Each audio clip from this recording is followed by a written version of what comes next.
Chaderghat Victoria ground కాల్పుల కేసులో పోలీసులు దర్యాప్తు ముమ్మరం చేశారు. ఇవాళ మరోసారి ఘటనా స్థలాన్ని పోలీసులు పరిశీలించారు. ఫోరెన్సిక్ టీంతో క్లూస్ సేకరిస్తున్నారు.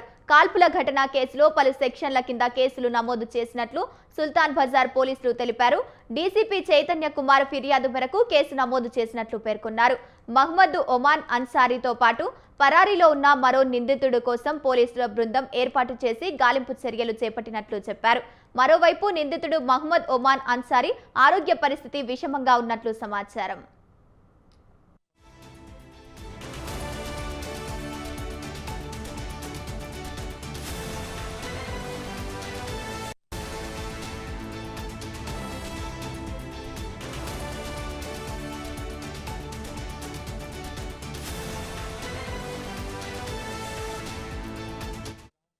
చాదర్ఘట్ సమీపంలో నిన్న సాయంత్రం ఇద్దరు స్నాచర్లు సెల్ ఫోన్లు కొట్టేసేందుకు యత్నించినా అడ్డుకున్న పోలీసులపై దాడి పాల్పడ్డారు. ఈ దాడిలో మొబైల్ స్నాచింగ్ చేసి పారిపోతున్న మహ్మద్ ఒమాన్ అన్సారీని అదుపులోకి గన్మ్యాన్ సత్యనారాయణ మూర్తిపై కత్తితో దాడి చేశారు. ఇది గమనించిన south east DGP Chaitanya Kumar తన దగ్గర ఉన్న గన్తో అన్సారీని పై 2 సార్లు కాల్పులకు పాల్పడ్డాడు. ఒక తూటా భుజం పైన మరొకటి ఛాతి భాగంలో తగలటంతో అన్సారీ కింద పడిపోయారు.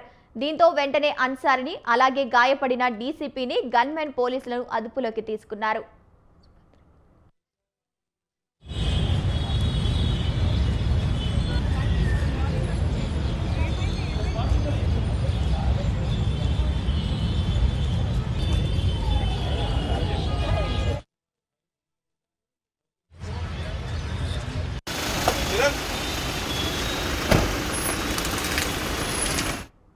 ఇవాళ DCP Chaitanya gunmen Satyanarayana Murthy hospital నుంచి డిశ్చార్జ్ అయ్యారు.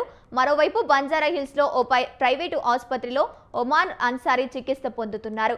ఇవాళ అన్సారీకి శస్త్రచికిత్సలు నిర్వహించనున్నట్లు సమాచారం. ఇప్పటికే అన్సారీపై 20 కేసులు, 2 సార్లు పీడీ యాక్టులు ఉన్నాయి. ఇటీవలే 2 సార్లు జైలుకెళ్లి వచ్చారు. జైలు నుంచి వచ్చిన తర్వాత తన కార్యకలాపాలపై ఫోకస్ పెట్టినట్లు పోలీసులు వివరించారు. ఈ నేపథ్యంలో ఇలాంటి ఘటనలు చోటు చేసుకున్నారని పోలీసులు వెల్లడించారు. రైట్, ఇక ఇదే అంశానికి సంబంధించి పూర్తి సమాచారాన్ని మా కరెస్పాండెంట్ ఉషా అందిస్తారు. ఉషా, చెప్పండి.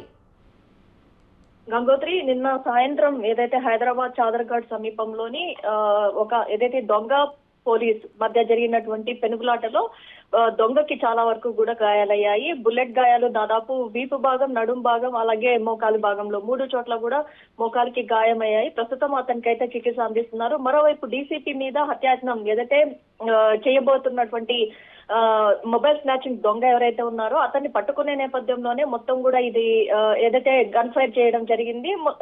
గన్ ఫైర్ చేసిన సమయంలో దొంగకి చాలా వరకు కూడా గాయాలయ్యాయి. సీరియస్ ఇంజురీస్ అయ్యాయి.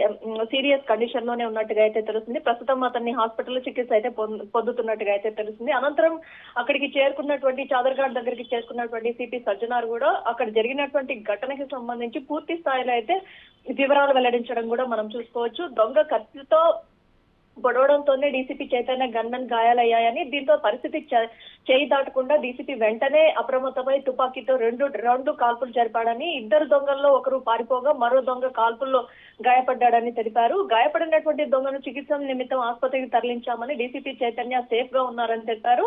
మరి కాసేపట్లో డీసీపీ చైతన్యతో పాటు కానిస్టేబుల్ కూడా డిశ్చార్జ్ అయ్యే అవకాశం ఉన్నట్టుగా అయితే తెలుస్తుంది. పట్టుబడినటువంటి దొంగలు కాలాపత్తకు చెందినటువంటి రౌడీ షీటర్ ఉమర్ గా గుర్తించామని తెలిపారు. ఉమర్ పై గతంలో కూడా చాలా కేసులు ఉన్నాయి. హైదరాబాద్ పోలీసులు మోస్ట్ వాంటెడ్ క్రిమినల్స్ లిస్ట్ లో కూడా ఉమర్ ఉన్నాడని, పరారీలో ఉన్న మరో నేరస్తుడి కోసం గాలిస్తున్నామని చెప్పారు. ప్రస్తుతం అయితే ఇతని మీద పీడీ యాక్ట్ తో పాటు 20 కేసుల దాకా నమోదైనట్టుగా అయితే తెలుస్తోంది. గంగోత్రి.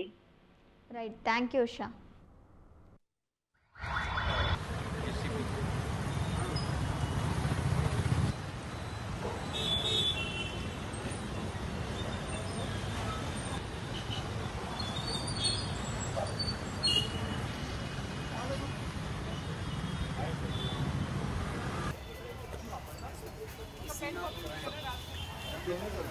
Gracias.